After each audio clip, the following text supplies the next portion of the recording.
রাজনৈতিক পটভূমি পরিবর্তন হওয়ার পর অনেক মানুষ পালিয়ে গেছে বিদেশে, আর একটা মানুষ বিদেশ থেকে দেশে আসতে চাচ্ছে, তাকে আপনারা আসতে দিচ্ছেন না। আসলে তার অপরাধটা ফ্যাক্ট না, সে তো অপরাধ করেই নাই, তাকে অপরাধী আপনারা কিভাবে বলবেন?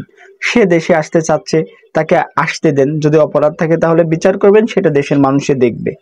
তাহলে আপনারা বলছেন অপরাধ করছে, বাট আপনারা দেশে আসতে দিচ্ছেন না। অপরাধীকে তো সবাই দেশে এনেই শাস্তি দেয়, তো আপনারা বিদেশে থাকলে তো আর শাস্তি দিতে পারবেন না। তাহলে তাকে সে দেশে আসতে চাচ্ছে, তাকে দেশে আনুন। কথাটা কিন্তু একেবারেই সিম্পল। দেশে আনবেন আমাদের উপদেষ্টা মহোদয়, কি বলবো, আসিফ মাহমুদ ভুইয়া। সে আসলে একটা ভুইয়া, সত্যি সে একটা ভুইয়া। সে মানে ভালো মানুষ হতেই পারে না, একদম ভালো মানুষ হতেই পারে না। প্রতিহিংসার রাজনীতি শুরু করেছে এখন। সাকিব আল হাসানের মতো ক্রিকেটারকে বিশ্বের সবাই মর্যাদা দেয়, সম্মান করে। তাকে টি-20 দলে না রাখলে ক্ষতিটা কার হবে? আপনারই হবে।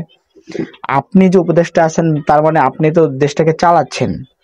আপনারা যে ক্ষতিটা করছেন, এই ক্ষতিটা কি পোষাতে পারবেন কখনো? তাকে দিয়ে কোটি কোটি টাকা আয় করা সম্ভব, স্পন্সর পাওয়া সম্ভব, দেশের ক্রিকেটের ভাবমূর্তি উজ্জ্বল হওয়া সম্ভব। এখনো সময় আছে, তাকে ফিরিয়ে আনুন, সম্মান দিয়ে ফিরিয়ে আনুন। টি-20 দলে তাকে ব্যাক করান। এটা বাংলাদেশের জন্য খুবই ভালো হবে।